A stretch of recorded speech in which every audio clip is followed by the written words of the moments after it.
Tá ótimo.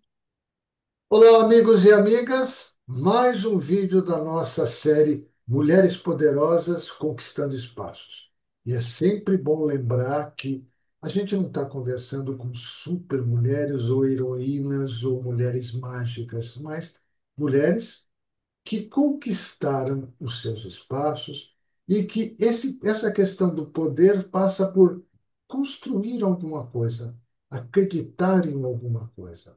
E é exatamente isso. Hoje eu tenho a honra, o prazer e o privilégio de conversar com uma pessoa que eu já conheço há muito tempo. Não vou dizer, porque senão vai dizer qual é a minha idade, que todo mundo já sabe. Então, educadamente, eu vou dizer, faz tempo que nos conhecemos, foi um trabalho muito interessante que eu fiz aqui nessa região, e eu vou conversar, então, passar a bola para vocês conversarem e conhecerem Larissa Benito, psicóloga e outras coisas que ela vai contar para a gente. Larissa, bem-vinda ao nosso bate-papo. E quem é a Larissa? Conta um pouquinho para a gente. Boa noite, Armando. Mais uma vez, obrigada pelo convite. Fiquei muito feliz da nossa agenda bater.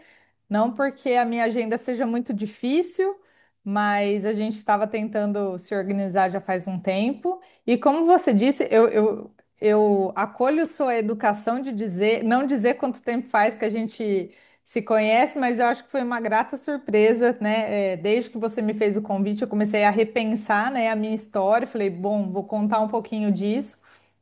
E lembrar que a gente se conheceu há 15 anos atrás, lá no meu início de carreira. Então foi uma grata surpresa saber que a gente mantém contato até hoje. Então, obrigada mais uma vez. E deixa eu contar então um pouquinho quem é essa Larissa, né? A Larissa é adamantinense, se formou em psicologia em 2005. Então, esse ano eu completo 20 anos de formada. Eu sempre gosto de contar um pouquinho sobre a minha escolha profissional, porque ao longo da carreira tudo isso veio fazendo cada vez mais sentido, né? Quando eu estava no ensino médio, eu participei de um processo de orientação profissional. Estava ali perdida entre as áreas, pensava em muitas coisas da área de saúde e eu me lembro exatamente qual atividade dentro desse processo de orientação, né, como uma psicóloga, onde eu escolhi a psicologia. Mas, claro, não era uma certeza absoluta, eu não sabia se eu ia gostar tanto da formação, mas apostei nessa descoberta e fiz a minha formação, me formei na Unesp de Assis. E aí participei, né? Na época não existia o curso de psicologia aqui em Adamantina, né? E aqui na minha casa a gente tinha uma regra, né? Ou você passava numa faculdade estadual ou federal, ou você tinha que estudar em Adamantina, né? Se fosse particular, porque minha família não iria conseguir me manter fora e pagar a faculdade, enfim. Então, consegui, né, dar esse passo. Depois, né, da minha formação, acabei, começando a minha atuação toda na área de RH por uma sequência de fatores ali, né? Eu fui fazer estágio em várias áreas, mas fiz o estágio em psicologia organizacional e vim fazer esse estágio aqui em Adamantina, na Canda, né, que ainda é uma das maiores empresas aqui da cidade, uma referência. Então, eu fazia meu estágio curricular e aí, logo que eu me formei, eu tive a oportunidade de continuar, né, no time de RH da Canda, foi lá que a gente se conheceu. Então, foi assim, uma bela escola para mim. No momento, a Canda também estava se formando nessa área de RH, né, já tinha várias unidades, mas estava se profissionalizando nesse momento, né, Deixa então eu te foi perguntar. uma, Deixa eu claro. entender só um pouquinho, porque quem está assistindo provavelmente não vai entender o que é Canda. Então, o que que Ai, claro, claro. Cooperativa, é uma cooperativa agrícola, né, que tem a matriz aqui em Adamantina. Então, acho que é legal a gente falar, bem pensado, porque não estamos restritos à nossa região, né? Com certeza.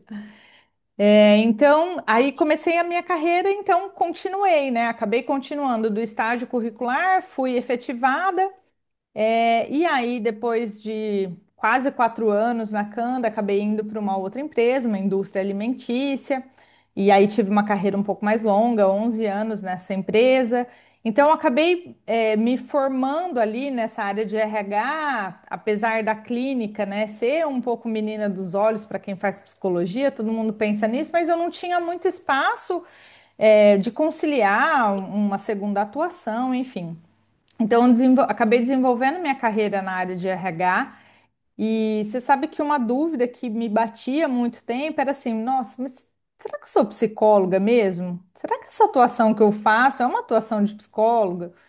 E aí, ao longo do tempo, né, eu acho que eu sempre fui reafirmando essa escolha, então, que eu fiz lá atrás, né? É, nesse meio do caminho, ainda quando eu estava na cooperativa, eu fui fazer uma formação em orientação profissional e de carreira, não para atuar naquele momento com jovens, fazendo escolha, mas para me ajudar principalmente nos processos seletivos, né? Eu falava, se eu entender melhor como se dá essa escolha, eu vou também conseguir escolher melhor os candidatos, né? Então foi um curso paralelo que eu busquei, mas porque eu sempre senti muita falta de estar estudando, né? Então, naquela ocasião, eu já tinha feito minha primeira pós-graduação e já estava atuando há um tempo. E aí a gente, né, fiz diversos cursos de formação para ir me preparando. E eu falo que isso é uma jornada que não acaba, né? E aí, coincidência ou não, hoje, saindo, né, do ambiente corporativo, eu estou como consultora desde 2022, como consultora autônoma, tenho uma empresa. E continuo fazendo esse desenvolvimento, né? Talvez em alguns momentos do lado de cá, né? Ensinando, né? Trazendo temas aí para as empresas, para desenvolvimento de liderança, de equipes, trabalhando também questões de cultura organizacional, mas sempre me atualizando, né? Sempre depois busquei uma segunda pós-graduação, voltei a fazer uma reciclagem para essa área de orientação profissional, que é uma área que hoje eu atuo mais diretamente. E eu acho que esse é só o capítulo que a gente está agora, né? Com certeza mais coisas virão. Você falou uma coisa interessante que agora, se você percebe, eu gosto de fazer essa pontuação. Você está contando algumas coisas, já respondendo parte das perguntas que eu ia fazer, que é natural, mas você contou uma coisa assim: você sempre procurou se atualizar. Você não desistiu daquela ideia inicial. Será que isso, ou seja, uma coisa que nós, né, e aí eu falo nós, porque nós dois trabalhamos muito nessa área de RH, a gente sempre faz perguntas: será que é isso mesmo? Então vamos lá, vou pesquisar um pouco mais. Então, movido por um desafio interno, né, como você, que você se perguntou: peraí, é psicologia mesmo que eu queria? Então, para quem vai nos assistir, eu acho que é importante ter essa menção de não desistir e se perguntar e buscar sempre se atualizar. Então, você já mostrou uma série de coisas dizendo assim: eu preciso me atualizar. E quando a gente fala isso, tem alguns profissionais, não são todos, mas que depois de um certo tempo parece que eles param no tempo, no espaço e estão ali sempre do mesmo Sim, jeitinho, né? Então, é, não se atualizam, não buscam outras fontes. Ou como a gente diz, não foi beber de outras águas, de outras fontes. sim, sim. É E, muito. e não é só a formação formal, né, Armando? A gente pode buscar esse conhecimento de diversas formas, num processo de autoconhecimento, numa mentoria, numa nova, né, pós-graduação, enfim, uma nova graduação. Eu acho que, e hoje trabalhando com orientação profissional de carreira, eu vejo quanto isso é uma coisa muito viva, né? A todo momento você está se escolhendo, reescolhendo e reajustando rota, se for o caso. Se você se descobrir, olha, me descobri aqui com uma outra vocação, neste momento de vida quero fazer outra coisa. Eu acho que a gente tem que tomar essas rédeas mesmo e seguir né, essa intuição, essa vontade. Eu acho que só cabe a gente a fazer isso, né? É interessante que é aquela situação que você toma a decisão e não tem jeito, você vai ter que tomar a decisão, ninguém vai tomar ela por você. Por você. Bom, vamos à minha primeira pergunta, né? Que Vamos lá. como você trabalha e é justamente por isso, né? Como você trabalha com orientação hoje, com orientação profissional, com orientação de pessoas, você deve estar trabalhando com. Existe, voltado para as mulheres, você acha que as mulheres ainda precisam de muita coisa para alcançar as lideranças, a posição de liderança, naquilo que você vê no seu dia a dia? O que que você acha que ainda está faltando para as mulheres para alcançar e transformar isso em mudanças que sejam boas para todos os lados, para todo mundo? O que que você me diz a respeito? Olha, Armando, a minha experiência, na verdade, sempre tive muitas referências femininas muito poderosas, né? Usando aí fazendo analogia com o título da nossa série aqui. A começar pela minha mãe, que sempre foi uma referência. Meu pai morreu, eu era muito jovem, então ela criou eu e meus irmãos sozinha, sempre trabalhou fora. Então já era essa figura muito forte, né? No trabalho também, né? Apesar de eu ter trabalhado em áreas relativamente mais masculinas, né? Porque na cooperativa agrícola a gente tinha um público, né, técnico muito masculino, né? Não por orientação da empresa, mas naturalmente essa área era mais masculina e na indústria alimentícia também, né? O corpo técnico também muito masculino. Mas ainda assim eu tinha algumas referências muito importantes dentro das empresas, consultoras, né? Que depois se tornaram parceiras, amigas, enfim.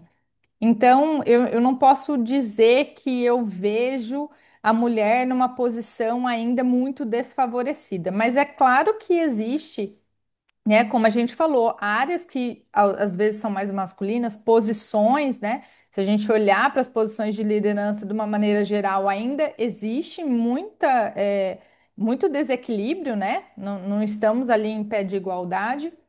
Mas se eu pudesse falar alguma coisa que as pessoas, que as próprias mulheres acho que possam fazer para conquistar isso, eu acho que é bem aquilo que a gente estava conversando, né? É olhar para si mesmas, fazer a sua escolha, né? Onde eu quero estar? Eu quero estar nessa posição? Porque nem todo mundo precisa ser, né, líder formal numa empresa ou precisa ser, né? Não, então se eu escolho a maternidade e o casamento, eu tenho que ser dona de casa. Não existe uma forma, né? E uma receita de bolo para todo mundo. Eu acho que tem a sua escolha e tem o que você faz para essa escolha acontecer, né? Então, eu acho que é muito se apropriar desse desejo e, claro, fazer ações condizentes para isso, né? Então, se eu quero me destacar no mundo do trabalho, o que que eu vou fazer para isso, né? E hoje, graças a Deus, a gente também tem visto mais esse equilíbrio, né? A gente já falou disso em outros momentos, o quanto a gente também já está conseguindo trazer mais equilíbrio para todos esses papéis, né? Porque quando a gente pensa na mulher, a gente pensa muito nesses diversos papéis que a gente, né, já desempenha. Muito bem. Então, agora vem. Você já contou um pouquinho da sua trajetória, mas acho que é importante você colocar aqueles pontos marcantes. Então, na sua vida, alguns pontos marcantes. Olha, esse aqui tem que tomar cuidado, esse aqui foi importante, esse aqui eu deixei, pulei, qualquer coisa que você Aham. possa contar, que, que é a intenção, porque aí mostra realmente o poder, né? Você lembrar desses pontos marcantes. Quais foram? Além dos que você Sim. citou, você tem algum outro ponto marcante que você gostaria de ressaltar para a gente? Eu acho que talvez se eu falar mais da trajetória mais recente, né, dentro da Rousselot, que era a indústria alimentícia onde eu fiz uma carreira mais longa, eu comecei, fui contratada para uma filial deles, né, uma unidade menor aqui no interior, mais próximo aqui de Adamantina. E aí, com mais ou menos uns 3 anos, eu fui convidada para ir para a matriz da empresa aqui no Brasil, que ficava na região de Campinas. É, Na verdade, eu acho que a primeira coragem foi ter saído de Adamantina e ter assumido, né, esse convite aí na Rousselot, ainda aqui próximo. Mas quando eu decidi também ir para mais longe, né, deixar um pouco mais a minha família, eu sou muito apegada à minha família, tenho, né, meu atual marido era meu namorado desde então tinha essa questão do relacionamento à distância, enfim. Mas eu acho que teve alguns momentos, assim, sabe, de falar, não, eu consigo conciliar, isso é importante para mim e eu vou cuidar para que tudo dê certo. Então, ter ido para mais longe, depois dentro do próprio trabalho, né, vários projetos diferentes, né, de áreas que às vezes eu não dominava. Tinha uma questão do idioma, fazer uma viagem internacional, uma apresentação. Então, assim, eu costumo dizer assim, primeiro eu tomava a decisão de ir, depois eu dava um jeito de me preparar para isso, né? Eu acho que é um pouco do meu modelo. E aí, mais recentemente, eu acho que a volta para Damantina, né? Na verdade, foi uma decisão de vida pessoal, né? A gente estava aí próximo do casamento, depois de pandemia, que mudaram todos os planos, né? De todas as pessoas, enfim. Eu decidi, né, voltar e me reconfigurar como profissional, né?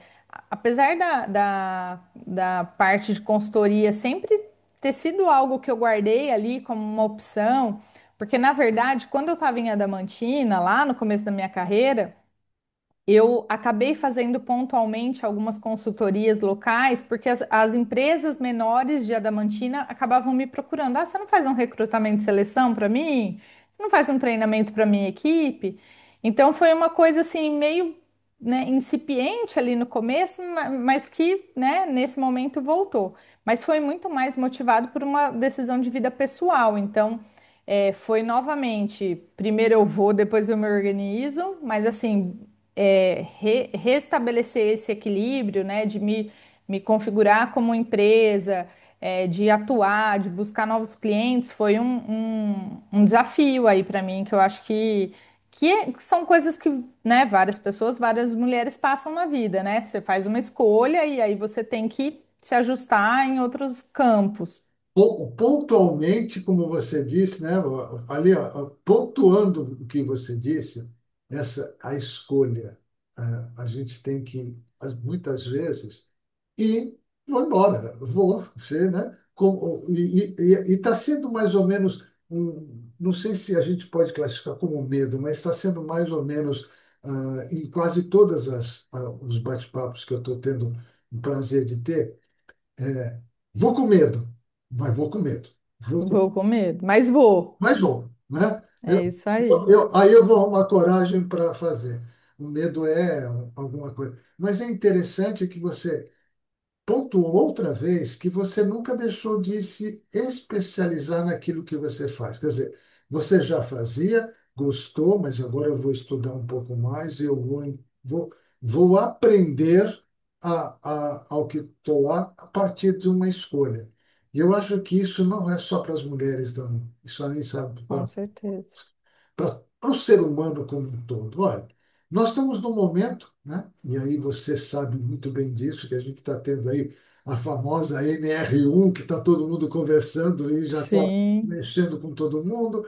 Tem a questão das novas gerações e o conflito das novas gerações que estão aparecendo. Eu tive o prazer de estar numa empresa que tinha aquele sujeito com quase mais de 70 anos, tá? Uma geração daquelas tradicionalíssima, e aquele sim, garotão de 19 anos que está começando, né, entrando, e o, enquanto um vai todo eclético, arrumado, com gravata, aquela gravata de não sei o que e tal, o outro está cheio de tatuagem, tem tatuagem aonde tiver, e vai, quer muito à vontade. Se tiver calor, ele vai de bermuda, chinelo, e muda esse aspecto. A gente está num momento de transição muito grande e a gente tem que aprender, principalmente você que tem isso aí.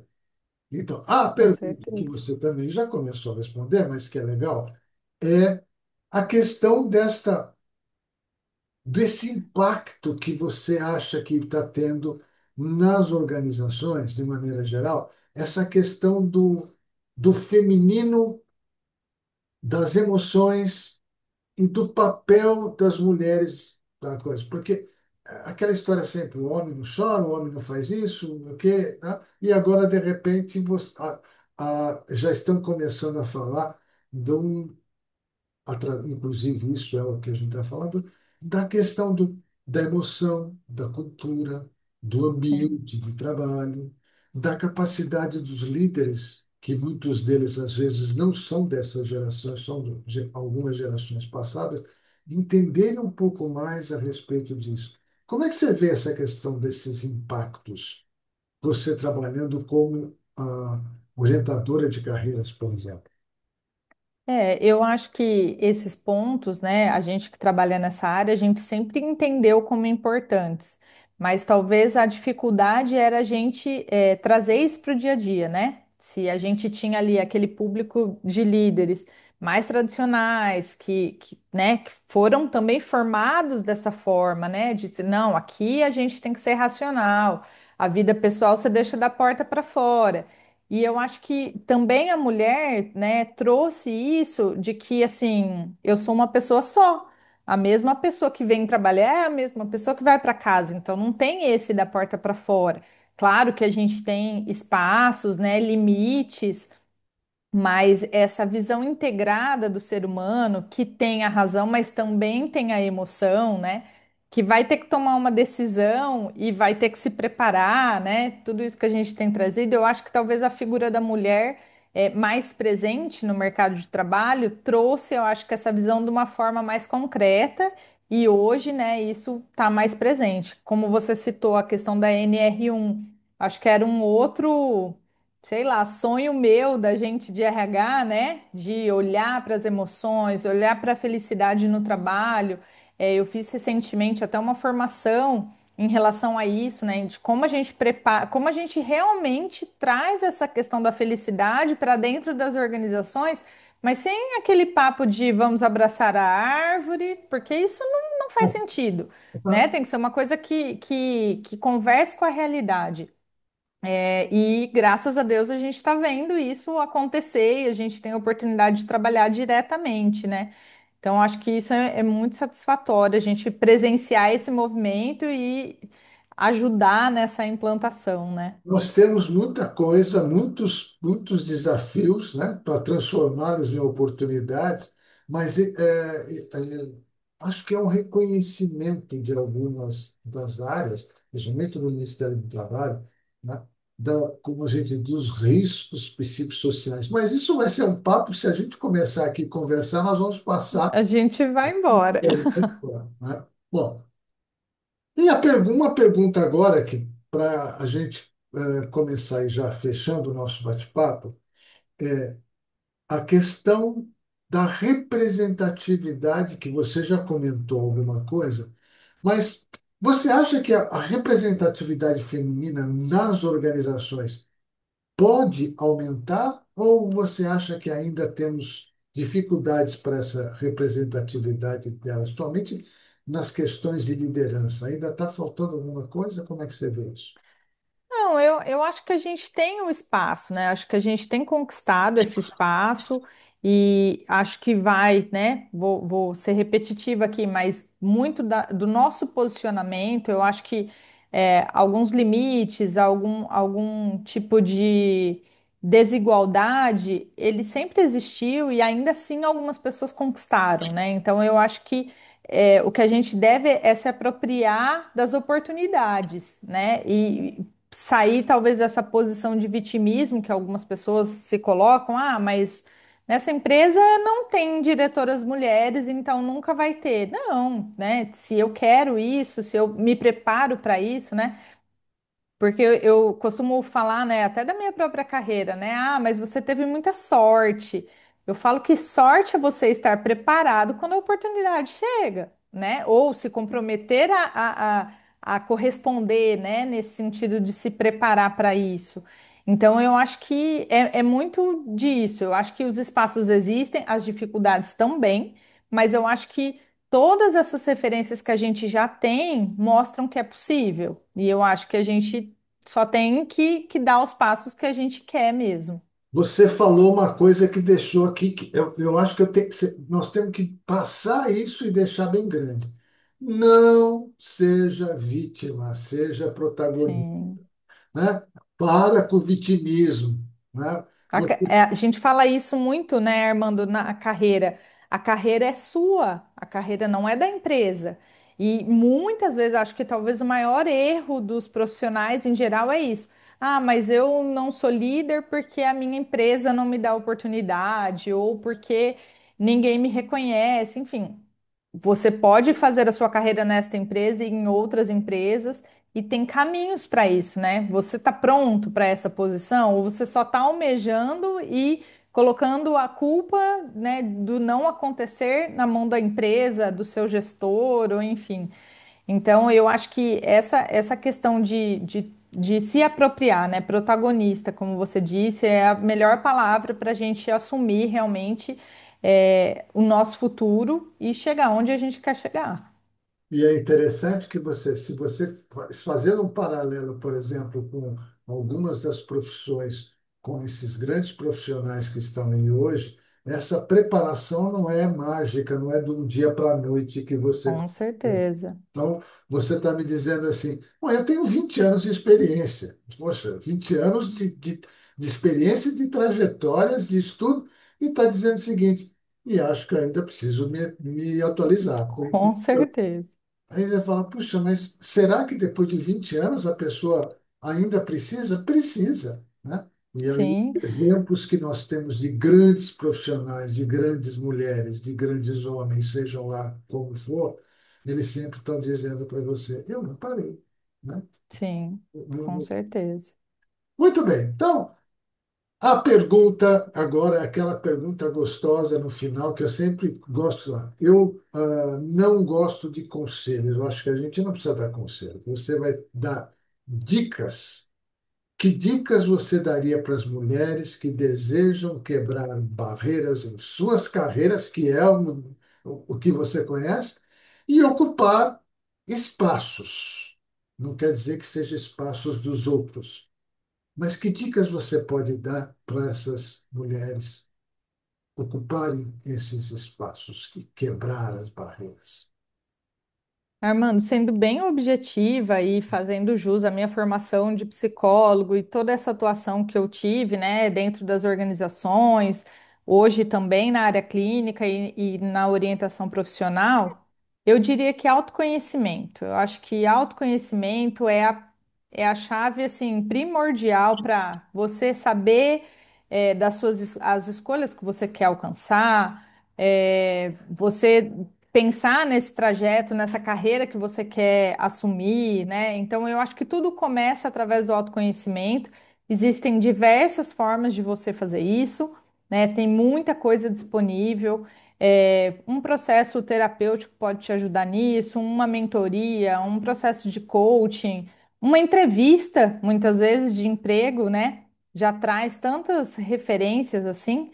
Então, eu acho que essa é a chave que ninguém pode deixar de lado, né, para realmente buscar esses espaços que a gente quer conquistar. Nossa, você deu autoconhecimento. Isso serve para as mulheres? Serve. Serve para os homens? Serve. Serve para todo mundo? Serve. Serve. Por quê? Porque um grande processo, o de autoconhecimento, faz com que você tenha segurança naquilo que você está falando, segurança naquilo que você vai fazer, né? E tem uma frase que eu gosto muito, que vem não só da PNL, mas eu nem sei de onde vem direito, vem acho que dessa escola de autoconhecimento que eu participo, é pensar para pensar, pensar para falar, pensar para agir. Quer dizer, e tudo isso exige você estar se autoconhecendo. Quem sou eu? O que que eu estou precisando fazer? O que que eu gosto? Vamos lá. Gente, é fato que é um dos bate-papos que a gente poderia também continuar aqui e contar uma história da Larissa, que é uma história gostosa. Ela já mostrou algumas coisas, mas se você quiser saber um pouquinho mais, manda a sua pergunta aqui para ela. Tenho certeza que ela vai responder essa pergunta. Participem, dê suas sugestões. E agora, o meu agradecimento final. Muito, muito obrigado, Larissa, por esse bate-papo sensacional que nós tivemos. E até a próxima live da nossa série Mulheres Poderosas Conquistando Espaço. Obrigado, Larissa. Obrigada, Armando.